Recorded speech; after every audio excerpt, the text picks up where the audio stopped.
Friends, welcome to Amina சமையல். Today நம்ம சேனலில் கல்யாண வீட்டு கேசரி ரெசிபி தான் ஃப்ரெண்ட்ஸ் பண்ண போகிறோம்.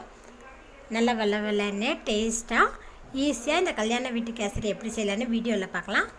வீடியோக்குள்ளே போகிற முன்னாடி எங்கள் சேனலில் புதுசாக பார்க்குறவங்க இது வரைக்கும் எங்கள் சேனல் சப்ஸ்கிரைப் பண்ணுங்கள். பக்கத்தில் இருக்கிற பெல் ஐக்கன் கிளிக் பண்ணுங்கள். வீடியோவை ஸ்கிப் பண்ணாமல் பாருங்கள். ரவை கேசரி பண்ணுறதுக்கு கடாய் எடுத்திருக்கேன். கடாயில் 2 டீஸ்பூன் நெய் விட்டுக்கலாம்.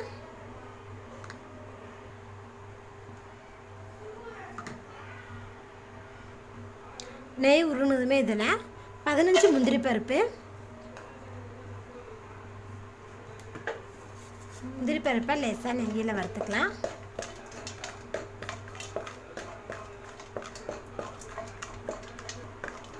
முந்திரி பருப்பு பாருங்கள் நெய்யில் வறுபட்டுருச்சு. இப்போ இது கூடவே உலர் திராட்சை சேர்த்துக்கலாம்.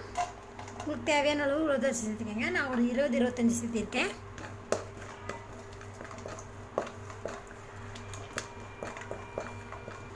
முந்திரி திராட்சை நெய்யில் நல்லா வறுபட்டுருச்சு. இப்போ இதை எடுத்து வேற ஒரு பவுலுக்கு மாற்றிக்கலாம். அதே கடாயில் 1 கப் வெள்ளை ரவை எடுத்திருக்கேன். லோ ஃப்ளேம்லேயே வச்சு 2 நிமிஷம் வறுத்து எடுத்துக்கலாம். ரவை நல்லா சன்னமாக எடுத்துட்டிங்கன்னா தான் உங்களுக்கு கேசரிக்கு ரொம்ப நல்லாயிருக்கும்.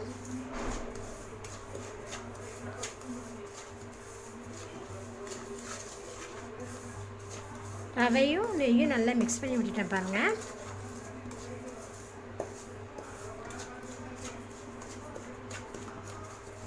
ரவை பாருங்கள் லோ ஃப்ளேம்லேயே வச்சு வறுத்துட்டேன்.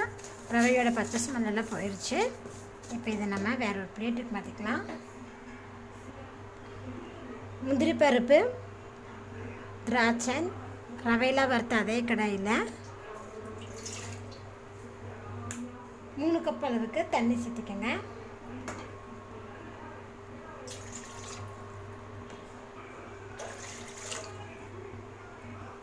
ஃப்ளேம் ஹை ஃப்ளேமில் வச்சுக்கலாம்.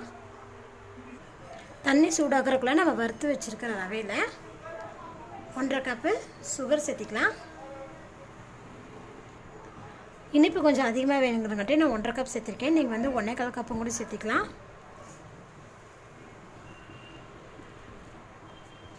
ரவையும் சர்க்கரையும் நல்லா மிக்ஸ் பண்ணி விட்டுருங்க.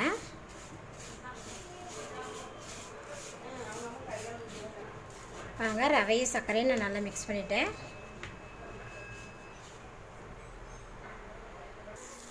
தண்ணி பாருங்கள் கொதிக்க ஆரம்பிச்சிருச்சு. இப்போ இதில் ரெட் ஃபுட் கலர் கொஞ்சம் சேர்த்திக்கலாம்.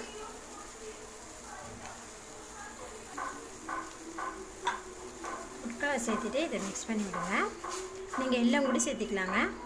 இப்போது ஃப்ளேம் லோ ஃப்ளேமில் வச்சிடலாம். வச்சுட்டு இதில் நம்ம ரவையும் சர்க்கரையும் கலந்து வச்சுங்களா அது இதில் சேர்த்திக்கலாம். போடும்போதே கட்டி இல்லாத மாதிரி நல்லா கலக்கி விட்டுருங்க.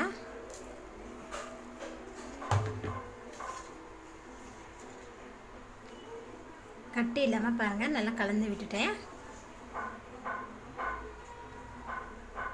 நல்லா கலந்து விட்டதுக்கப்புறம் 2 நிமிஷம் லோ ஃப்ளேம்லேயே இருக்கட்டும். 2 நிமிஷம் ஆயிடுச்சு. இது நல்லா கலக்கி விட்டுருங்க. இப்போ இது கூட நம்ம 1/4 கப்பு ஆயிலை சூடு பண்ணி வச்சுருக்கேன். அது இதில் சேர்த்திக்கலாம். எண்ணெய் சேர்த்துனமே இது கிளறி விட்டுருங்க.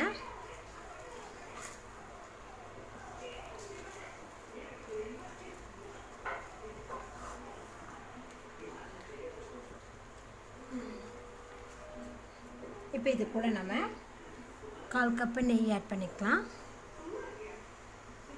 நெய் 1/4 கப்பு, ஆயில் 1/4 கப்பு. நம்ம முந்திரி திராட்சை வேறு நெய்யில் வறுத்துருக்கோங்க.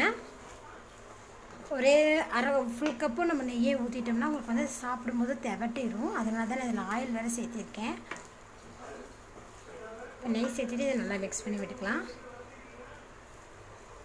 பார்த்திங்கன்னா ரவை பாருங்கள் நல்லா குக் ஆகிருக்கு பாருங்கள். ரவை பார்த்திங்கன்னா பேனில் ஒட்டாமல் நல்லா சூப்பராக வந்திருக்கு பாருங்கள். இப்போ இது கூட நம்ம கொஞ்சமாக ஏலக்காய் தூவிடலாம். கூடவே நெய்யில் வச்சா முந்திரி திராட்சையும் சேர்த்திக்கலாம். சேர்த்துட்டு இப்போ மிக்ஸ் பண்ணி விட்டுடலாம்.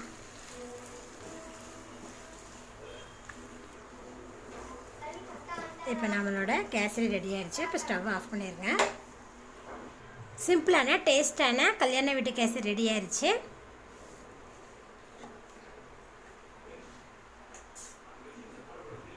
அதில் நல்லா கொல கொலை நல்லா இருக்குன்னு பாருங்கள். வாயில் வச்சதுமே கரைஞ்சி போயிடும். அந்த அளவுக்கு நல்லா டேஸ்ட்டாக இருக்குது. இந்த ரெசிபியை நீங்களும் வீட்டில் செஞ்சு பாருங்கள். செஞ்சு பார்த்துட்டு உங்கள் ஃபீட்பேக்கை சொல்லுங்கள்.